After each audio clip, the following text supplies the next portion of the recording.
All right, it says we're live. So, like I always ask the chat, and I think it's very useful and very helpful, if you guys can let us know if you can hear us, you can see us, and everything's looking good, sounding good. That is always extremely helpful. I appreciate everybody being here, and it is, as we like to call it, Marauder Monday, which, I don't really label it like that anymore, but I think everybody just knows now. So we're going to go with that. But tonight I've got Prepared Airman here to basically give us some suggestions and advice from his practical experience in testing out gear and philosophies related to preparedness. And I thought that the information he's putting out on his channel was very relevant and informative. So I wanted to make sure we had an opportunity to have a conversation and introduce him to everybody here. So Grisio Nemo says 5x5.58, which is that Chinese ammunition? What are you doing to me here, man? And then we've got Mary Misfit 5x5. So everything's looking good, sounding good. Pilgrim Prepper, good to see you. John P, good to see you as well. And why don't you go ahead and introduce yourself, sir? Let everybody know kind of like, what you do, and maybe just give them a quick rundown of the kind of stuff you put out on your channel. Absolutely. So I'm Prepared Airman, maybe familiar with me, maybe not, but I kind of really dove into the preparedness kind of community probably a long while ago, over a decade. And I've just been really trying to find different ways to do things, like outside the box type of thinking for, other people. And that's kind of how I started YouTube. I've always wanted to do YouTube just because I thought it was interesting, but I honestly didn't think I had anything legitimate to say. But some people enjoy it, and I kind of went with it, and it's just enjoyable because I do all these things that I show. I actually practice it, and I figured, why not film it, and maybe someone might like it. Yeah, I think that's how a lot of people start YouTube channels, and you never know what it's going to morph into, or where you're going to kind of cut out your piece of the pie, I guess you would say. But at least my understanding. So you're currently active duty military, correct? Yes, that's correct. I've been in Okay. for a little over 10 years. Gotcha. Awesome. And, that's appreciated. And I also find that to, allude to the fact that you have some practical experiences that have kind of helped your thought process put forward some of these ideas. And I think that, everyone in the preparedness communities from different backgrounds, and they have different experience levels. But the awesome part about what we have going on here, especially on, YouTube and other platforms, is that we can all share our experience with, particular instances, or we can talk about the gear or whatever it is, and we can actually learn from each other quite a bit. Just so you guys all know, here in the chat, I found Prepared Airman's channel because I'm constantly nerding out on like new equipment and new gear, and I'm trying to figure out, what am I missing when it comes to like my bug out bag, or when it comes to firearms and stuff like that. And he has a lot of really good information regarding that realm. And because I was watching your channel, I was like, I guess I should talk to this guy,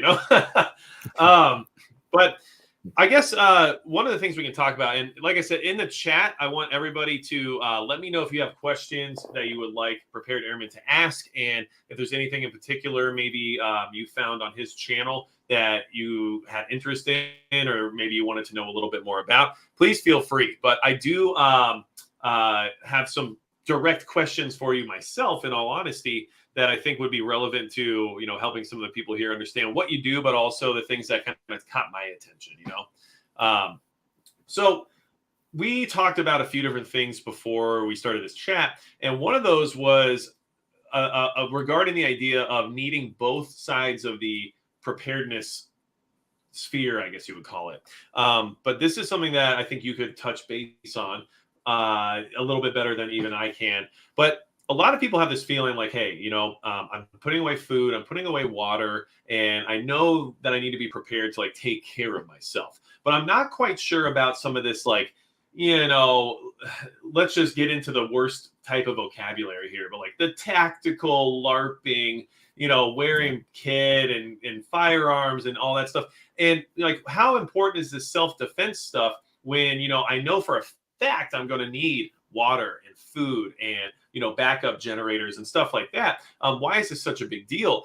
And I think that like you seem to have a pretty good grasp as to why everything kind of needs each other. And even though when it comes to like the investment portion of the pie of preparedness, you might want to always have more, resources in the sense of food and water and stuff like that. You maybe can't have those without the other, right? So like, what are your thoughts on that kind of part of the dynamics? I think a lot of people new to preparedness are very confused about like, where should I be putting my time and my effort, and why is this so important, even though it's so expensive, Yeah, it's definitely, I would say, a kind of a tough conversation to have, is to really look at your stuff and have an objective mindset on it. Like, where am I lacking and what do I need? And it's often people go to the tactical stuff and think, oh, that's the cool guy stuff, and that's what I really need, but not really. A well-rounded, mindset and kit is definitely necessary, I would say. So if you're lacking in one area, say firearms or ammunition or other stuff like that, maybe start doing research on it and finding what you basically need in the basis. Not like you see people that have, $20,000-$30,000 in stuff, and you don't need it, in my opinion. You need to start and work to that goal, but also don't lose track of all the other stuff behind you, like the food, water filtration systems, all these different things, camouflage in general, from like thermal signatures. I mean, there's just communications. There's a lot that goes into it. But I think if you dabble a little bit in each, rather than focusing everything on like, I need 20,000 rounds of ammo, you could put that money definitely somewhere else to make it more beneficial, in my opinion. That makes sense. And, I think what I hear a lot of people say in the preparedness community is like, if you're not prepared to defend the resources that you've invested in, then you're not going to have them for very long, right? It's kind of a trope you hear a lot of, which I can understand. And that can kind of segue us into some of your experiences that you've had in your life. I know we talked about that you have personally experienced things in like third world countries and in like dangerous areas where it kind of opened your eyes to some of that necessity, right? So would you say that being in some of those more dangerous parts of the world kind of opened your eyes to the idea that this stuff, like the training, the equipment, and everything related to self-defense is actually very important when it comes to a well-rounded preparedness strategy? Yes, I would say so. Definitely traveling around the world and seeing how other cultures do things, and how normalcy there would not be normalcy for here. But being in a third world country, like bathing in a ditch or drinking clean water, that's just normal for them. But yet life is still doing, in a way, really good over there. They're still having families, they're still going to work, doing things. And it really opened my eyes as well when I was younger, when I first went over there, to think humanity is fairly fragile, kind of. And definitely put a thought process in, can I let this, first world country mindset go, because I'm used to being warm, running water. Let's get outside my comfort zone and not have those things. Can I deal without it? Which eventually I can, but do I want to let my family do without? So it really motivated me, to go into that mindset and start, hey, maybe if I can just keep a sliver of this in case something serious does occur. They're doing just fine in a third world country, reasonably. So would I be, as equally ready for that? So going down that, I was, prepping at a very younger age, with just in my dorm room, just like trying to make things work. But it worked out. And yeah, like a closet. Like I have a single closet, and it's just like just stuffed to one side, because you always got to start somewhere. And it seems like a daunting task, I guess you could say, but if you just start working on it, you'd be surprised on how much stuff starts stacking up over time. It's difficult, but it's really not. So yeah, those Well, things in third world countries definitely made me open my eyes.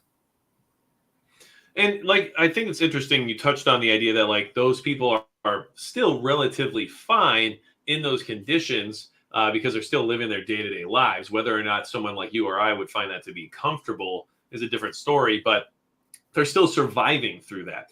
And I think a lot of people, especially in the United States, where life is very comfortable and people are very, spoiled in many ways, especially with technology. People tend to have that concept or that mindset of like, well, if we get into a nuclear war, like I'd rather just die anyway. And it's like, but there's people in countries right now around the world who are already living in conditions that might be even worse than what we would be faced with in a nuclear war type scenario. Not necessarily if we were in a radioactive environment, but you understand what I'm saying, like a post-war scenario where logistics have broken down and the electrical grid no longer functions properly, whatever else you want to look at, because not everywhere is going to be glowing in the dark.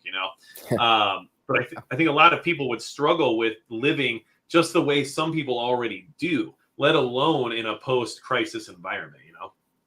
Yeah, your body is extremely resilient at times, and sometimes it's not. And it's crazy. I mean, if you look at humanity in general, of where we've honestly come from, we are fully capable of going back to that. But the harsh reality of, having a cell phone or all the answers in our hand at any time scares us, and thinking, can we go back to a time that we don't have that? And in my opinion, it would be difficult, but we absolutely can. We don't need solar power. We don't need electricity. Is it nice to have? Well, yes, of course. I have a Jackery, 1000 that is nice to power up certain things, but it's not going to be ending as long as you have that motivation, wherever you get it from, wherever you have it. That's honestly the key point of prepping in a way, is having that motivation. You've already have the spark. Now continue with it. Maybe helping others, but also gathering, materials, and then bringing community. I'm kind of big on community because I think people, realistically, slightly getting off track, but are the best resource out there, is other people. It's not food. It's not water. It's the guy that's going to be standing next to you, left and right, that will help you through hard times. Well, and I think that's a very difficult one for a lot of people in our community because there's a caveat to preparedness, which is privacy, right? We want to maintain our privacy. We don't necessarily want to advertise what we have and what we don't have, unless you're someone like me who's just on YouTube going, look what I did, But at the same time, I agree with you. And that's why, I try to connect with my community here where I live, and I'm trying to talk to people and like get involved with people. And, there's people now at this point like that, know where I live, and like we've hung out and stuff like that. And, there's always a risk involved. But in most situations, at least, in my opinion, and based on things that have happened in the past, in most situations, communities tend to come together unless things get to a point of dire desperation. So it's kind of like, it's a risk, but you're gambling. You're saying, look, if I don't interact with my community at all because I'm worried about OPSEC, then a tornado comes through and rips my house down. No one's coming to look for me because no one even knows I exist, right? But if I am in my community and then they're doing a head count saying, all right, where's everybody at? Who's safe? Who made it out? Who needs help? And I'm not there. Someone says, well, what about, Magic Prepper? Where's this guy at?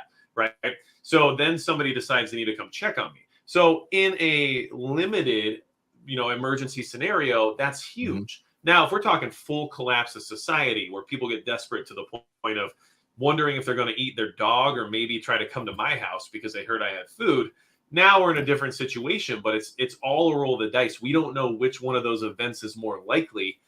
In fact, the tornado is probably more likely at the end of the day, even though our current trajectory might argue with that a little bit. It is one of those things. It's always a risk. Anytime you bring someone else into your inner circle or into your privacy, there's a risk. And I think that in most cases, that's a risk worth taking. But I also feel like you have to remember that you still have that risk posed to you no matter what for the long run, everything in moderation is kind of what actually my father has said to me. And it just makes sense. Everything in moderation can be okay, reasonably for you. So divulging information in moderation, maybe you're just getting to know your neighbor, invite them over, have a conversation, stuff like that, and just kind of pick their brain and just hang out and have a good time.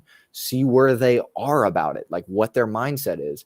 And then as you start trusting and building those relationships, which I mean, I know it's hard because our face is in this a lot of the time. It's in a cell phone and we don't have those, we barely know our neighbors, but that's kind of what humanity was based on, is community. So I know I'm going on about it, but I do think it's, very necessary. And, moderation.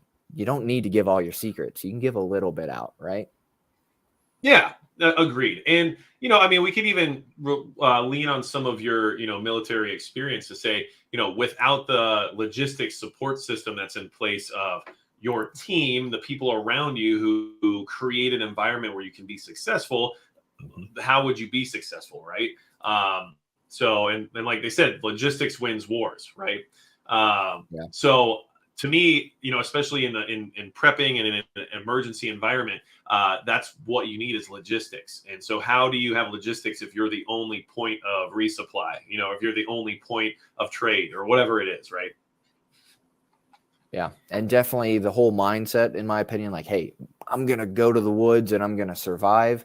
For some people, that may work. That's their plan. They have it. But I think for the majority of folks, they're going to be wanting to come together as a community. And sharing is a difficult topic a lot of the time because they're worried of like stuff coming down, like, hey, if you have more than 1 week of food, we're going to confiscate it all. And then you're like, okay, who knows about, the 3 months of food that I have in the back? Like, who did I tell about that? Trying to, build stuff. But there's always that worry. But I think the relationship is more important. Right. And, So. Luckily, and then maybe this is just me being optimistic, but there seems to be more and more of a healthy distrust of the authorities and stuff out there lately. So I think people will be a little bit less quick to notify anybody. You know what I mean? That's just what it seems like at our current point of history right now. So I am going to look in the chat here and just kind of take a look at what some people are asking, trying to get some questions going here as well to get everybody involved, because I really appreciate having guests like yourself here to kind of share your experience, share your knowledge. But I also want the good people here in the chat to have a chance to, get some of that direct information they're looking for, And I do want to say, so Lefty GR said defense is important, but being heavily armed is not necessary. Good OPSEC, keep preps in multiple locations and being aware of your surroundings. And I agree with that for the most part. The only thing I would say is everyone has kind of a different perception as to what heavily armed equates to, right? Because for some people, an AR-15 would mean heavily armed. Whereas for other people, maybe they're thinking, well, if, an AR-15 you need to have, but then like, you don't need night vision or whatever else, right? So like, there's a scale, I think, that everybody has a different view as to what that term could possibly mean. My thought process on it, and one of the reasons I watch your channel is to get ideas about kind of where I want to go in the sense of equipment and direction and stuff like that. I think that the idea of adding the capability of things that give you those force multipliers and give you that advantage is mostly so you increase your odds of survival, right? So for you, for example, I know you run night vision and stuff like that, and that's not something I currently have. Now, what would you say like your philosophy behind that is, in the sense of, do you feel like that type of equipment, although very expensive, does it add enough value to give you a level of comfort in the sense of knowing you have that capability if it ever becomes required? Personally, I do. For what I am utilizing it for, I think, honestly, seeing in the dark is pretty much the only superpower you can really buy, is a combat multiplier, or not even really combat, but just a multiplier in general for observation. And most of the people out there can't see in the dark unless they have a flashlight. And it's something to work for. It's very expensive, But if you set a budget to it and like, hey, I'm going to work on this over years, like myself, I didn't just, drop all this money on one night vision. People are like, oh, how do you afford that? I'm like, it took a long time to really be specific about it and, not dip into that account, because I'm like, hey, I have a goal and that's what I'm working for. But the benefits of that, I think, are very beneficial, especially when it comes to traveling or observation. Like I'm kind of obsessed with, the bug out bag, get home bag kind of stuff. It's like a hobby, I guess you could say. I just kind of got pushed into it. I'm like, what actually sets me apart, like with this bag? It's not spending a ton of money on it, but how can I operate differently than everyone else? And that would be traveling at night and sleeping in a really good concealed location during the day. Sometimes this might work for some people. Sometimes it won't. You got to kind of make that decision depending on, here's the word, MET-TC, right? I know it's a little bit of a buzz right now, but it kind of comes down to that, honestly. And if you think it'll work for you, then I would say absolutely. I mean, a homestead, just being able to see at night just down the road, seeing is intel, and good intel will win you battles and it'll win you wars. And I'm not saying wars in general, but, just intel in general. Good information can be life and death.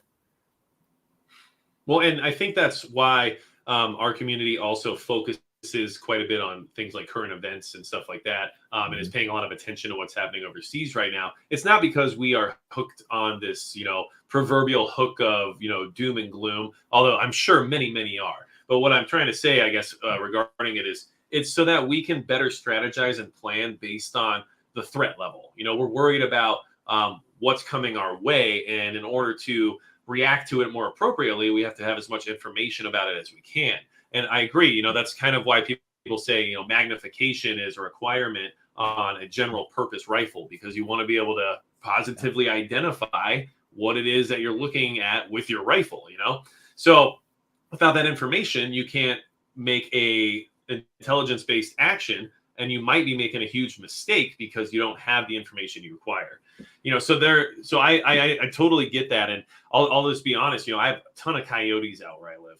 And I'm playing around with a thermal monocular right now, which is super fun because it's just a cool piece of equipment, But it's also amazing, like what that does for you in the sense of capability for seeing things at night you would literally not see otherwise. And the amount of information that gives me just from walking around my property and trying to kind of get an idea as to what's out here is huge compared to anything I could do before. So, I totally get that. And I think, it's all dependent on what you prioritize. But I also think, and I'll say this here in the chat, because I'm not trying to make anybody mad, right?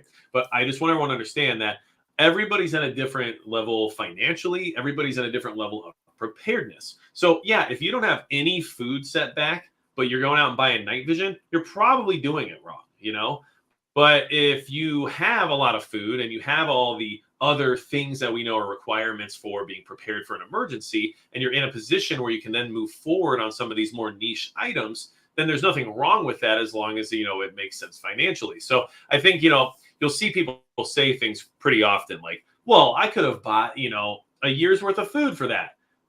Okay. Yes, but that's an argument you can make for anything on the planet that you spend your money on, and I mean, you can even go as far as to your home, oh, you bought a $300,000 house. Well, I could have bought a $100,000 house and spent $200,000 on this or that and would have been way better off than you. Yep. Well, that's great. Plan too. Exactly. It's not just not how it always works out, or it's not what that person specifically wanted or needed. So always keep that in mind, because you might be in a situation where you don't find a necessity for it, but that doesn't necessarily mean it's not useful, right? Yeah, definitely look at what you need and your mission in a way, not to cut you off or anything, but it comes down to like the need of what you specifically need, the person watching this. If your goal is to leave your home because you have to, and you're going to be on the road for maybe a certain amount of time, then yes, you can't carry a year's worth of food on your back, but you can carry night vision goggles. If you work your way budget to them. So that might be more beneficial because you know you're going to need or leave, and you know you're going to need them because they're going to be beneficial. But if you, hey, I have a good setup here, and I don't plan on leaving. I've set, neighborhood up, my community. Maybe we'll just, I don't really need that night vision because we're staying here and I got to work on food for my family. Right there could be, a situation that you're in. Well, and that's an interesting concept too, because I think a lot of people in urban environments are likely to need to leave if things get bad enough. So that might be a good consideration for them, because if you stay with your year's supply of food, it might not work out anyway, So like a lot of interesting, different perceptions there. Let's jump in the chat here just to give everybody a quick chance. Keith Wingo threw out a question earlier, said, what's the ideal number of loaded magazines? Okay, so I'll let you answer that however you'd like, and then I'll throw my 2 cents in afterward, just because I'm a loaded mags kind of guy. And if anyone's been around my channel long enough, we all know that empty mags make me cry. So what is your thought on that? So it really comes down to what you're doing, but the military standard roughly is 7 magazines, is normally a combat-based loadout. Now with this comes the logistics backup support that the military has. Do you have that? Have you maybe placed caches in certain locations of ammunition that you can get to? Are you going to plan to run slick? Are you doing more movement basis? Like, hey, I'm going from point A to point B. That's 40 miles. I'm not going to bring, say 10, 20, 30 magazines with me. You maybe should have had the mindset to plan ahead if you can. I get it. Everybody's in different situations, but definitely, I mean, a lot of the new rigs these days are really showing like 3 magazines, 1 in the gun. Realistically, if you fully plan to break contact or leave, like you do not want to, fight that fight, I would say, 4 magazines could be a good loadout. But if you know you're going to go into something serious, 4 magazines is definitely not enough. If you know you're going to hang around and defend a location for a certain period of time. I mean, you can just look at, firing rates, just basic 12 to 15 rounds per minute, roughly, is sustained rate of fire for an AR-15. At least the military states that. I mean, how many minutes do you have of actually shooting that? And then if you bump up to semi-automatic or giving cover fire, you go up to 45 rounds per minute. Your supply is dwindling a lot of magazines. Very fast. Yes. And I'm always in the flight mindset, honestly. People are like, oh, stand your ground and fight. I'm like, no, I want to, be sneaky and break away. But sometimes you will be forced with a position maybe that you're going to have to deal it out and have those caches with you. So I would say I can't give you a definite answer, but as many magazines as you can have, honestly, stocked back. Like you were just saying, like an empty magazine is a bad magazine and is a sad magazine. So if you have it, it just comes down to traveling. Because if you start to travel without a vehicle, the big weight thing comes up. How much does this thing going to weigh? And then we go into cartridges, and should I do 5.7 because it's lighter, or 22, and all that gets brought up. But I would say if you're at your home, as many magazines as you can get. Yeah. Well, and so I know that there's like a standard loadout and stuff like that people often discuss. I know you're referring to like the micro chest rigs now that they have, where it's like 3 magazines, sometimes expandable depending, right? So my thought is that like it sounds weird, but like empty magazines for me are almost a motivation to fill them, right? So if I own a magazine, it's probably loaded, regardless of how many I have, because at least from my understanding, if you're not using them consistently, the spring wear is only when you're in use, when they are losing tension and regaining tension over and over again. That's when you wear out the spring. So from my understanding, they can stay loaded for years and not lose any spring tension. So I just load them up, and I guess one thing I know Brass Facts talked about was being able to go to a gun store and browse and everything else, and just always picking up another magazine when he's there, because it's like, hey, my way of saying thanks for letting me come here and hang out. Thanks for letting me, you know, browse your store. I didn't really see anything I wanted to buy, but I can always use another magazine, right? So I've kind of gone with that mantra as well. And I just think that as much ammo as I can store in loaded mags, like the better I feel, in all honesty. So I say go for it. And then I made a video a long time ago, like the bare minimum amount of ammo somebody should have. Like basically, instead of saying how much you should have, it's more like what's the bare minimum where you should kind of like draw the line at, like, I'm not going below this. And my thought process for that was like, you know, basically like 6 or 7 magazines worth, because that seems to be kind of like a standard issue loadout, like 7 magazines, at least from like my understanding. So that's what I would try to shoot for if I had to like start from 0 right now, I guess, you know? Yeah, definitely. And that's coming from like agree. No professional experience. And I mean, I would agree. That's what, you know, most standard loadouts is. If you go overseas or if you're doing, you know, some kind of security operations, 7 magazines is normally what an individual would carry. Now, I get it. There's certain units and things that do things differently, but the majority, it works for them. But like I said, they have a logistical backup that they can just, you know, radio someone else and they can assist and bring other stuff to you in the perfect world. Right.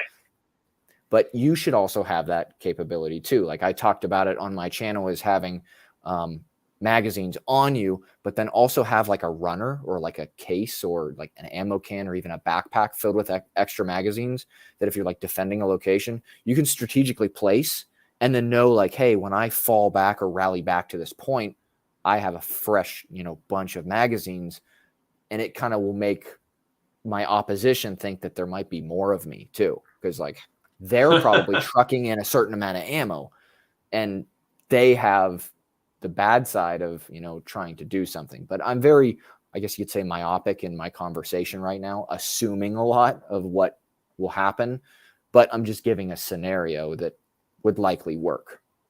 So okay. I know originally, way back, I mean, before, one thing that really stuck with me originally, Nut and Fancy's channel, someone said, buy a case if you can and a can if you can't. And that has literally stuck with me over a decade of kind of everything. If I have the budget to buy something large amount of ammo or food or whatever it is, I will. But if I don't, I at least get one. And like you were saying, go in that gun, like Brass Facts was saying, get that one magazine. And before you know it, you're going to have a lot of stuff built up, you know, over time. Same with 22, I think. I just kind of buy a brick of 22 and just, and then just push it in the back and enjoy, you know, plinking around with it. Yeah. Well, and, you know, I think that it's hard to foresee this whole marathon actually being a marathon if you're just getting started. Because, you know, I think what we see, especially in, you know, athletes and stuff, or people who are starting out with like track and field, they hit that track and their first inclination is to like sprint. You know, like I gotta go. Like this is going to be a long run, and I want to get ahead. But then the seasoned runners, you know, come in there and they know to set their pace appropriately right from the start, so they don't gas out. And I think that it's hard to kind of foresee the end of that track as somebody who's just starting, because there's so much to do. And like, you know, if I want to go get a full, you know, year's worth of food, and I want to get a backup solar system, and I want to have a water reservoir, and then I also need to get, you know, a quality AR-15. So I'm trying to buy like a BCM or something like that. And then you know, next thing you know, you've got a $10,000 bill in front of you, and you're wondering like, how am I going to afford this? You know, but interestingly enough, you know, you can start with a month's worth of, you know, canned goods, and then you can have some backup gallons of water stored in the basement. And next thing you know, you've got, you know, your Palmetto State Armory that still does the job. Maybe it's not exactly what you wanted to start with, but it's what you got. And 2-3 years from then, suddenly you have all those things you originally started out thinking you needed.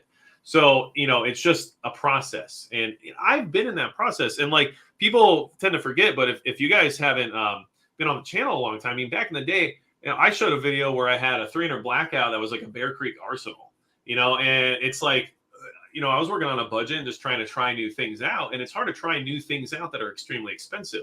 So, you know, I've worked my way up and slowly gotten to the point now where I have an MCX in 300 blackout. way different Yeah. platform, way higher quality, but at the end of the day, they both shot a 300 blackout cartridge when I pulled the trigger. So, you know, you don't have to hit that finish line day one, but you do want to have a goal, you know, and I think that's huge. Yes, I 100% agree with you. I think it is a journey. It is not something that you have to strive for tomorrow, because if you think that way, you're going to burn out. You need to just start and just have a good time doing it. Just start, you know, have a decent plan, have a goal set, like financial, heck, even have pros and cons when you go to buy things. You know, actually sit down and have that hard discussion with you or maybe your family, because you are maybe allocating funds out of, you know, something else in your life, but this may beneficial you in the future, or benefit is what I'm looking for, into the future. Whatever word you want to use, you know. But yeah, so it just stick with a goal and continue with it. It doesn't happen overnight, and I definitely push that on a lot of folks, and even, you know, friends, coworkers, with anything. If they want in life, we want it, but if you stay true to that, you're eventually going to succeed if you really put your mind to it. Same with prepping. Yep. And don't forget to take care of your family too, because they need things that they want, and that's okay, you know, because like, you know, we took a vacation to California to see some family, and I mean, that cost a lot of money. The whole trip was very expensive, but at the end of the day, it was totally worth it, because we got to see family, we got to see friends. My wife and kids and everybody was very happy, you know, and they had a good time. So like, that stuff matters too. And you can always look at that and say, man, I could have literally bought, you know, a ton of food, and I could have gotten some livestock, but instead I went on a vacation, you know. But that's also what makes my family still able to support and be part of the process here with me, because if everything was only prepping only, and, you know, no one's going to be happy necessarily, you know, maybe I would be on my own, but that wouldn't make me happy, because then now my family's not happy. So, you know, you do have to balance it as well. And I think that that's hard for some people, because you know, getting family involved is one of the hardest parts of preparedness. So if you balance it well, and you are willing to sacrifice some of your preparedness to make sure you have a good quality of life with your family, it seems to reciprocate pretty well. You know what I mean? Yeah. The mistake I see a lot of folks kind of going with is they're constantly looking for the future, the turmoil in the future, and they're worried about it. And I did go through a phase of this too when I was younger and started prepping. I'm like, this is really serious. But I've really slowed down and said, hey, you know what, I'm working on it, but I need my family now to live in the moment and enjoy life and everything around us. Yes, we're going to go, you know, up to the mountains. We're going to take that vacation. Could I have bought some food or maybe some extra weapon system? Yes, but it may not be that necessary. That mental health aspect, you know, that with your family and enjoying life, it's not all about that and prepping. Try to well-rounded, anything with moderation. I'm going to go back to that. You know, everything in moderation is fine. And I think that's a key thing that a lot of the older community got up, is like, you see a hermit, like, you know, looking out of his bug out cabin, but he has no family around him. He's ready, but for what, you know? And it's hard to balance that. And I think it should definitely be looked in. It's not all about buying the newest gear or food, water, all that stuff. Definitely enjoy the people or coworkers around you. Even if you don't have a family, enjoy the friends and people that are in your life. Just got really dad talk there, but that's but all right. It happens. I think that's what happens when you are a dad, you know? It's, you know, and I will say that I think that it's hard to get out of that mindset sometimes, but the thing we always have to remember is that every step and every experience we've had while trying to prepare will help us regardless of when that moment comes. You know, when that moment happens, when the big balloon goes up, you're still going to be better off than you were before it. You know, like in the sense of, you're going to be better off than you were if you hadn't done any preparation, but you're not going to be like worse off because you spent that weekend in the mountains, right? So these are just things to keep in mind too. Like, you're always moving forward. Now, I do want to get back in the chat just for a minute, because we have some questions and I haven't got to jump on them all. Around the World in 80 Days says, has U.S. ever confiscated food from individuals? And I'm sure there's been examples of it throughout history at some point in time. But the biggest thing I think you should be considering more so than confiscation of food is the rationing of food, because that's going to be more of a likely scenario. And at some point, if things get desperate enough, and common issue in this community, and I think that it's because we all are our own main characters in our main story, right? Like I'm the main character in the Magic Prepper story, right? So it's easy for someone to assume that the government would be coming to their front door to take their, 5 buckets of rice because, they have it. Because they have the rice, there's a good chance someone will come take it one day. But I think, that's pretty low possibility and low priority based on the fact that there's distribution centers and warehouses and all kinds of other places where there's a lot more food than most average people would ever have on hand, even the most prepared people. And at the same time, the rationing is going to happen before that would ever occur, because things would have to be extremely desperate for actual resource confiscation to begin at a household level, at least in my opinion. So I don't know specific examples of it happening in the past. I assume it probably has at some point, just based on circumstance and certain environments. But Katrina. I would say that it's an unlikely scenario compared to experiencing rationing and whatnot beforehand. Yeah, I would say probably Katrina more than likely. There was certain accounts of it. Myself, why I brought that up originally, it may not be a concern for all of y'all, but being on a military installation, we do things a little bit differently. We don't, follow or fall under the Constitution. I fall under UCMJ, so it's kind of different, but federal land and stuff like that. So I have to think about little different things in that category. But yes, I would say in the majority of it, I mean, it would go to rationing first off and then probably continue down depending on the scenario. Yeah, I think that's a good way to approach it. So I've got Brian Keith Prepper asked me how old you are, because you look like a young guy, right? And you don't have to tell us your exact age or anything, because I know that there is a level of OPSEC that you're trying to maintain. Of course, we're all at a certain level of OPSEC. I know I'm very public in many ways, but there's still a lot of things people don't know about me, right? So you don't have to necessarily answer that if you don't want to, but I do want to use it as a talking point for the conversation. But first, I'll let you take that if you want. Do what you will with it, Sure. So I don't mind sharing my age. I'm pretty close to being 30 here. So, I have a little bit of experience and continuing forth, but I don't know if I look it. Do I look too old, too young? I don't know. I'm married and have kids, so I'm not really too concerned.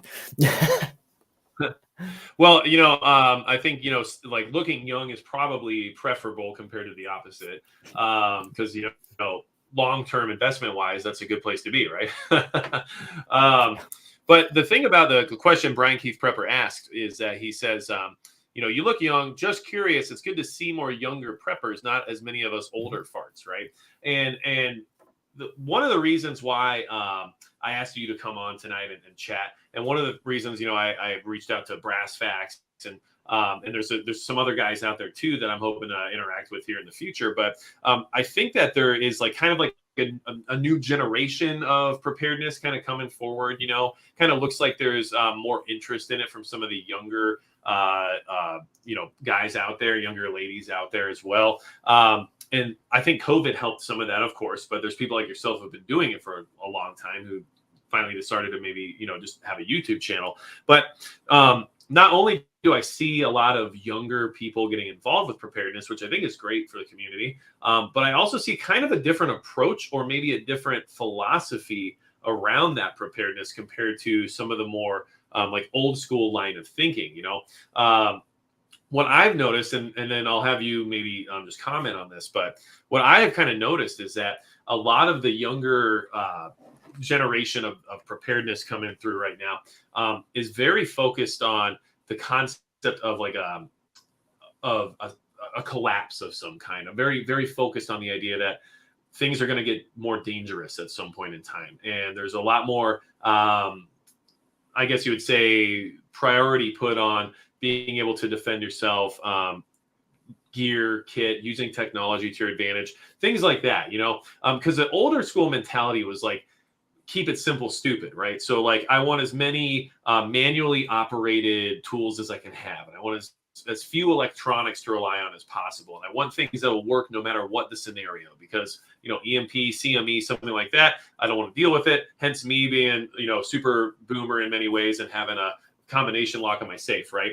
And in case anybody here asks, I don't say boomer derogatorily, so please don't get upset by me using that term. This is just the internet now. I'm sorry. But, it's just true. But what I'm trying to say is that there's like that old school ideology of keep everything very basic and simple, so that way it'll work and get the job done when the time comes. But this kind of new mantra seems very much to embrace technology and progress when it comes to capabilities that are brought to the table by this new equipment and stuff of that nature.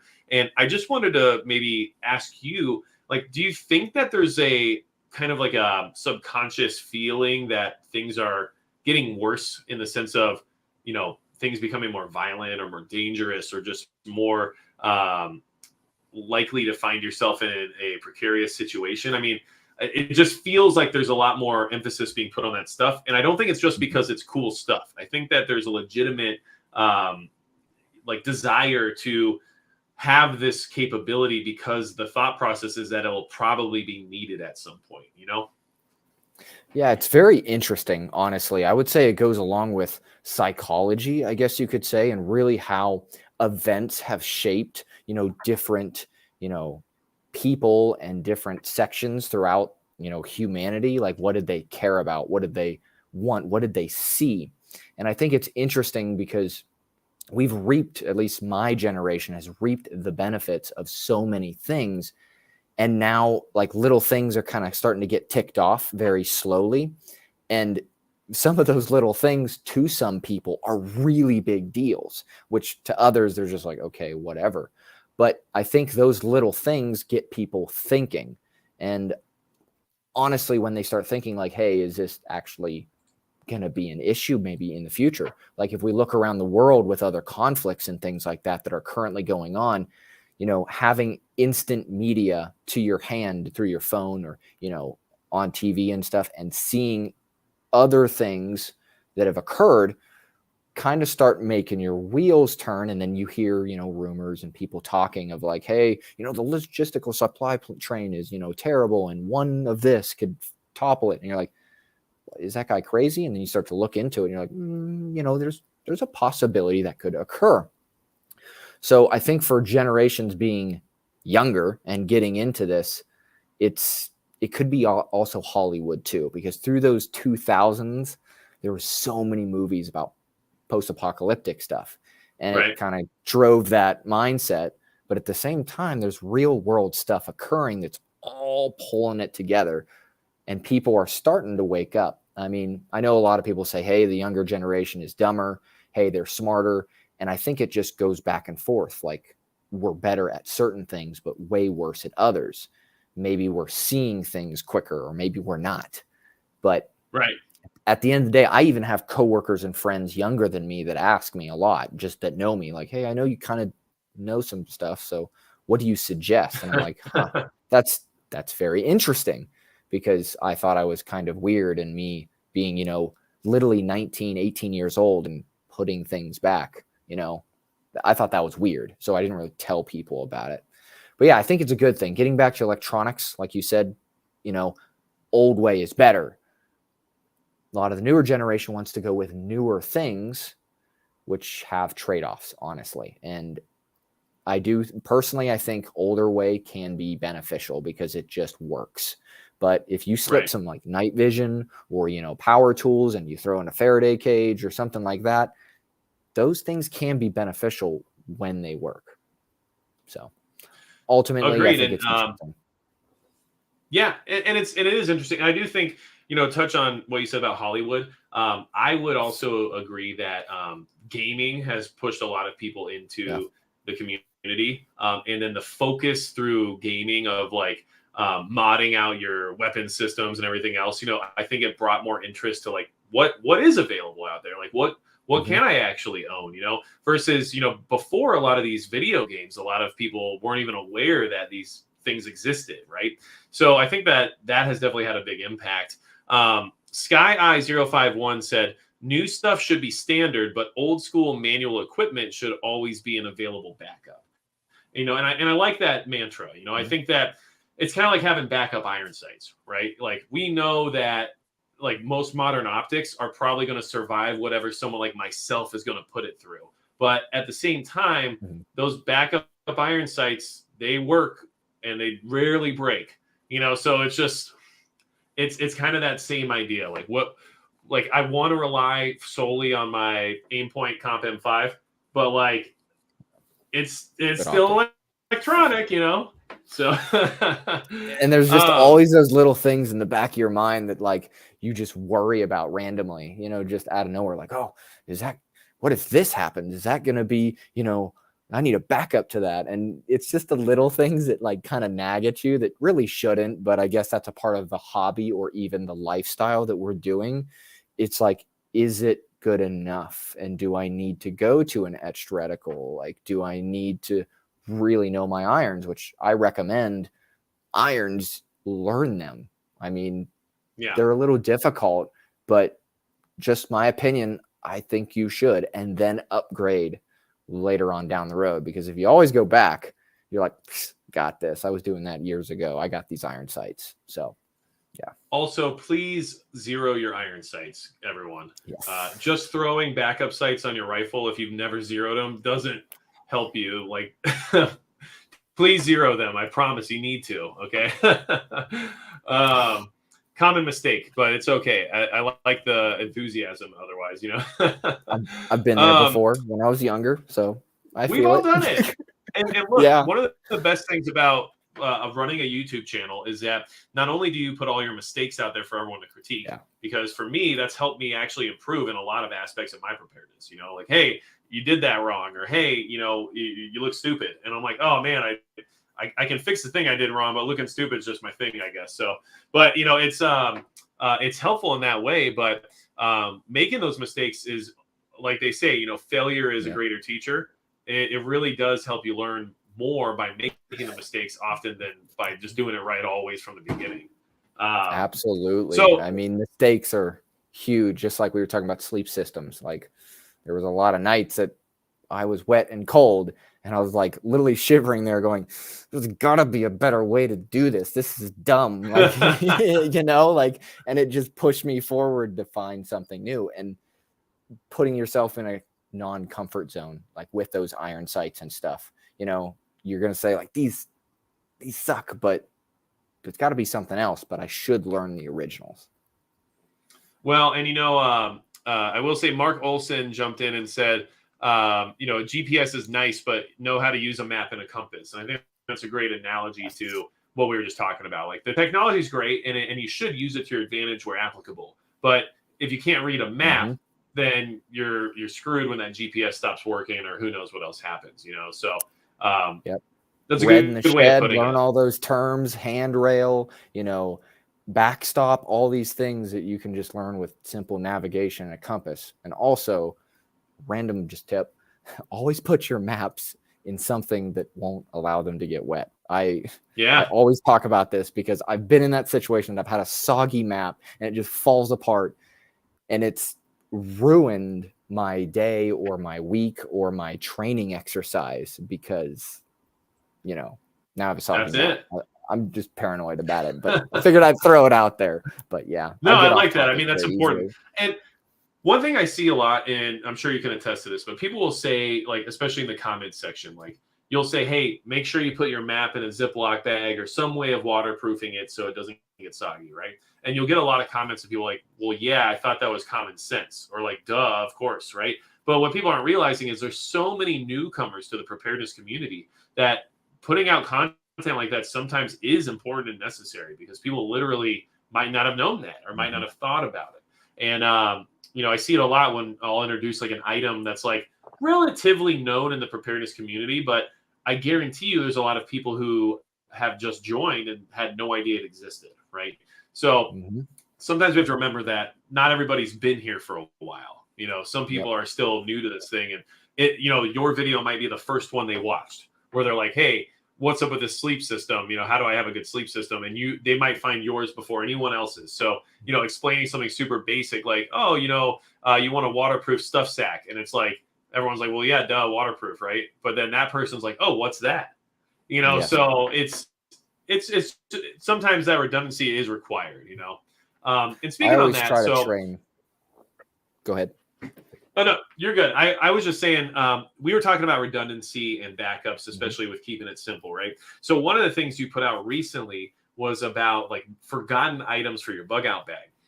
And that's the thing. I like how you, on your channel, at least, you touch base on, the preparedness stuff. Like, here's a bug out bag and here's some emergency supplies and survival kits. But then you're also over here talking about, why you feel the ACOG is one of the best optics for a general purpose rifle, right? So there's a good mixture there. So anyone who's in the chat right now, if firearms and stuff aren't your thing, which I totally understand, there's still stuff on Prepared Airman's channel that has just preparedness in mind. It's not all guns and stuff, I promise. But on your video about the forgotten items, I was hoping you could kind of touch base on some of that.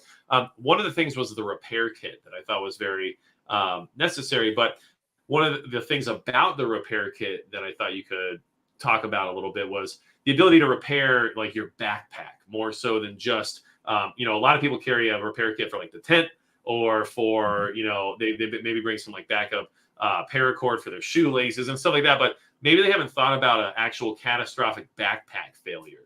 So I was hoping you could kind of touch on that and kind of explain your thought process there a little bit.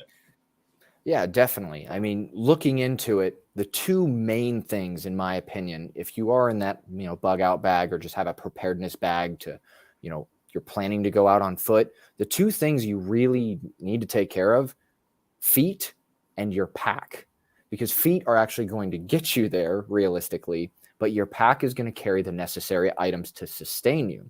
So if you have a failure of one of the two, do you have anything as a backup to continue it reasonably? Like if a backpack strap fails on you or something like that, now you're this 40 pound, 30 pound, whatever pound pack it is, can you even carry it now?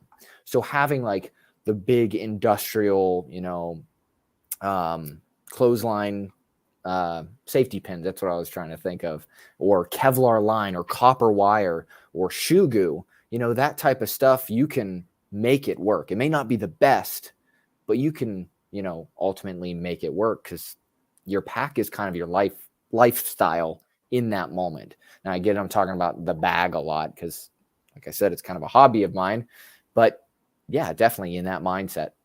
Fix-it kit for anything, for those two items, I think are overlooked and I think are necessary just to take a look at and go, hey, if this happens, I need to have something extremely lightweight too to back it up. Like a repair kit, not even an ounce and a half, depending on how you outfit it. Well, and that's what I kind of found to be interesting about it was, I don't think a lot of people considered some of the other items that could fail and what they would need to actually repair that item with, So I thought that was cool. And then, another thing you had in there was honey, right? And so you suggest the localized honey. And I mean, everyone who's been around for a long time would understand why, but for those who maybe aren't sure why that would matter, do you want to explain that real quick?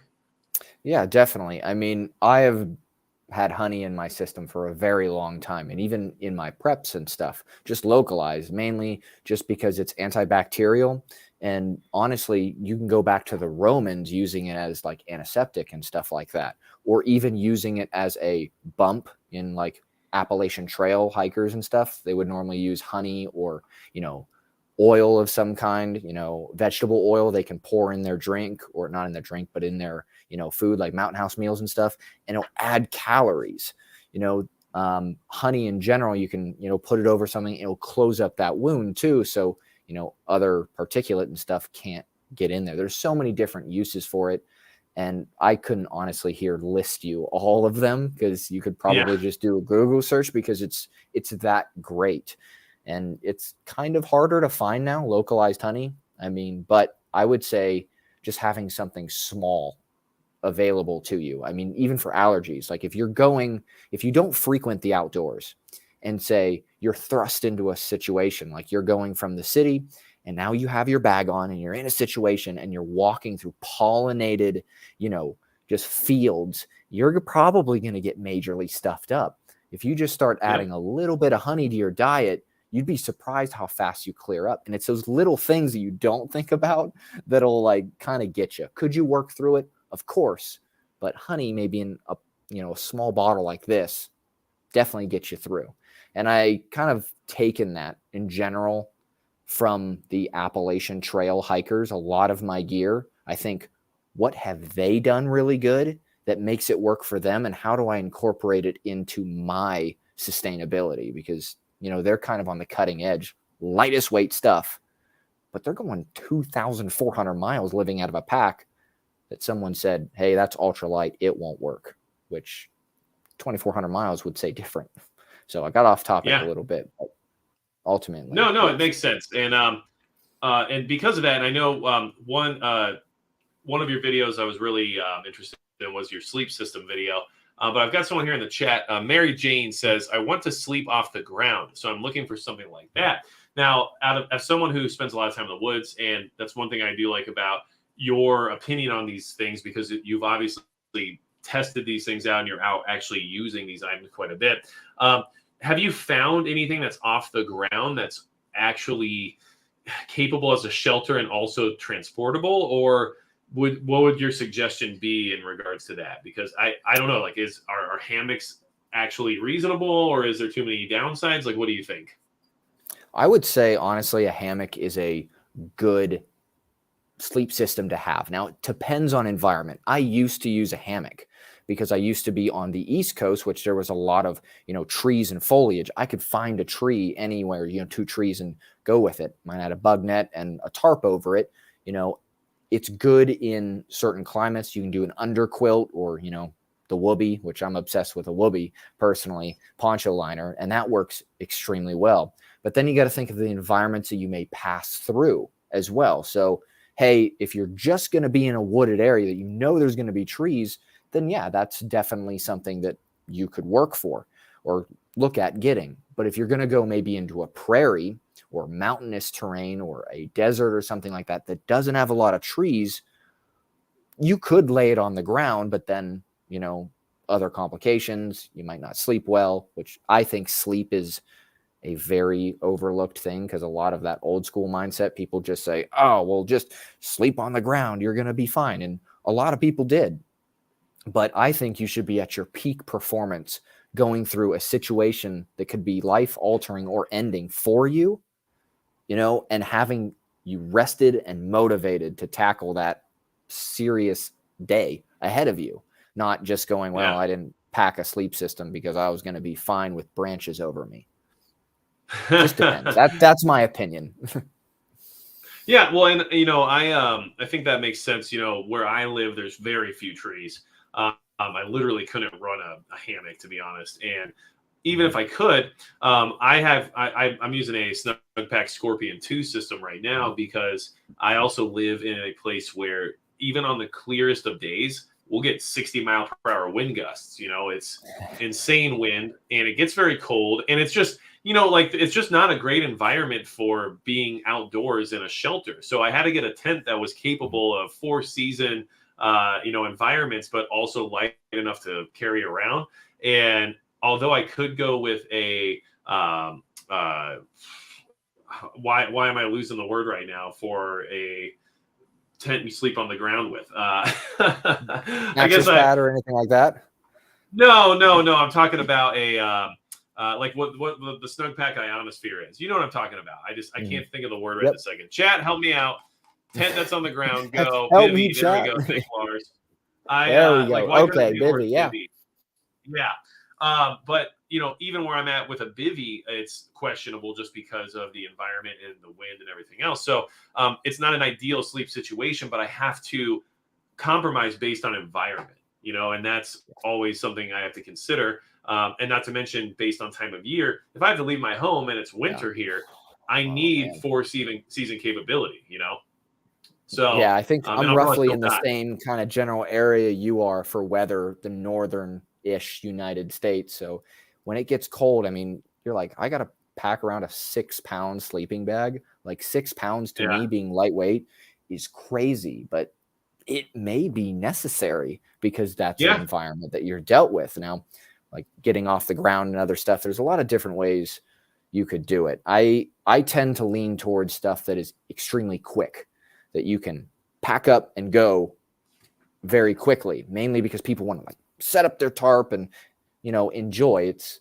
if you're in a real major situation, you're not there to enjoy and camp and have some hot dogs and stuff, you know, and that can be used for enjoying your time with your family. But in that situation, you may have to leave immediately, like within 1 minute. So is your kit squared enough away that you can just stuff it all together, put it in your pack, and be on the move before, you know, other people might walk up on you or something like that. So it's a balance, honestly. Like a hammock's really easy to take down. You can just like whoop, pull it together, stuff gone. But do you have trees? You know, comes down to that environmentals. Yeah, and I think that speed is also very important, like you said, in case of a threat. I think that's a underlooked part of sleep systems, as well as in general. People expect to like know when a threat is going to arrive, or expect to know something's coming their way, which is maybe one of the downfalls of the idea of, you know, setting everything up in the sense of like a long range capable system. Often I assume if someone's going to attack you in a way that they want to be successful at, you might not know until it's very nearby, you know, or until it's already happening. So, or they and just I agree with that stumble with the sleep upon you system. by accident. Right. And that's even worse because that creates a very confusing situation. But, you know, so we're up to an hour now. So I'm thinking that we need to start to wrap this up. But I really appreciate you coming on the channel and having this chat. You know, I like listening to other people's opinions. I like hearing other people's thought process when it comes to like why they do the things they do. And, you know, it's hard sometimes because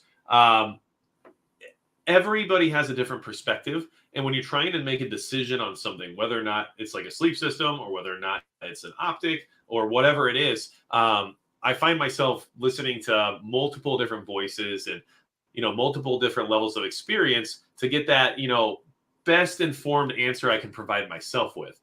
And I appreciate that guys like yourself are coming out with this information, with this content, and having that real world experience that someone like myself doesn't have as much of, you know, and at least I can be honest and humble about that, saying like, look, I've never been deployed or in the military or anything. So like I haven't spent time in third world countries. Like this is something that I have, you know, nothing to fall back on. So I get to use someone's, you know, real world experience to get better decisions for myself. And to me, that's what everyone should be doing, is cross-reference and ask questions and find the information if you don't know it already. And a big mistake people make in life in general, not just in preparedness, is assuming they already know the answer to something when they really don't have a reason to assume that they do, you know?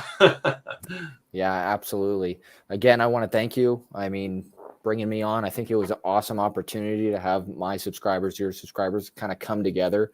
And this is my first live stream. So some folks just have saw me realistically just in recordings and they don't really know who I am, or do I have humor, because some people say, oh, my content's a little different. And I'm like, yeah, I'm just kind of a normal guy here. And they get to see me live. You know, it's interesting. And I greatly appreciate it. I think it was pretty cool, you know, bringing both worlds together, and me learning stuff out of your channel, and what you present is things that I haven't thought of too. And that's mainly the beneficial of this whole YouTube thing, is, you know, bringing people together, opinions. You may differ in certain opinions, but we can agree in a way to disagree on things, and may really make me think, I don't want to admit it, but that was a really good idea. So I'm going to go try it, you know? But then of course, do admit things. And that's the best part about it is, you know, it's thought provocation. We need to use our brains, you know, and I'm not right about everything. So often what my goal is when creating content and when trying to, you know, put out something that's informational is to just get people to think, you know, and even if what I'm saying isn't, you know, what they agree with, it at least sparked an idea in their head, I'm sure, you know. Controversy even if it was like, breeds innovation for the most part. yeah. Yeah, well, and even if it's just, you know, someone that hates me, at least I'm creating an emotion, you know? Yeah, Yeah, it definitely works well. tracking. So everybody, you know, thank you all so much for hanging out tonight. Really appreciate it. You know, and I know a lot of the people on this channel, like, were aware of you, and I know there was some people in the chat saying like, "Hey, I'm glad that, you know, you had Prepared Airman on. I watch this channel too." And that's kind of the cool thing, is that everybody seems to kind of watch each other, you know? And the funny part about this community, especially for those of us who like actually put out video content too, is that you know, behind the scenes, like, we'll reach out to each other to be like, "Hey, man, I don't like know what the answer is for this here, and I'll see if you can help me out." And it's kind of like how these conversations start often, you know, because you know, you've answered questions for me when it comes to some of the stuff in the projects I'm working on, and without that resource, I don't know if I'd be any further along in that decision process, you know? Yeah, the same way goes the opposite way for yourself. I'll look at videos and be like, you know, that really sparked something. Also, I want to thank everybody in the chat. I appreciate it coming out, taking a look at me, or I guess who I am and whatnot, and definitely, you know, yourself for inviting me out here. I think it's pretty cool. Yeah, no Maybe we worries. should do it again sometime. I mean, I'm kind of bad. I can just talk and talk. I see the timer there. It's like 10 minutes after, and I'm just really bad about continuing conversation. My wife always pulls me Don't away worry from this. about It's it. like, hey, we gotta go. I'm like, yeah, we're having a really good conversation though. But yeah, I understand. So thank you again, and everybody in the chat. Well, what I can say is that, you know, maybe at some point in time, I'll actually be able to have guys like you come out and do some actual shooting in person. You know, I think that would be a cool situation. So look forward to that in the future, everybody, because one of these days, you know, I'm sure I could get like Raid Shadow Legends to pay for some plane tickets or something, you know? Because here we are on YouTube, right? Yeah. All right. Anyway, we're having fun here. Don't freak out, everybody. But yeah. Thank you guys so much. And if you don't mind sticking around for a minute, man, we can just chat real quick at the end here. But appreciate all of you. Make sure you guys jump on the Discord if that's something you are interested in. You want to do some networking, talk to some other preppers, get some communication going between people in your state. We have channels for that. We have ways for you to interact. So please do that. Please say hello. And then I will see everybody next time. Thanks so much for being here, man. I really appreciate it. Yeah, thank you.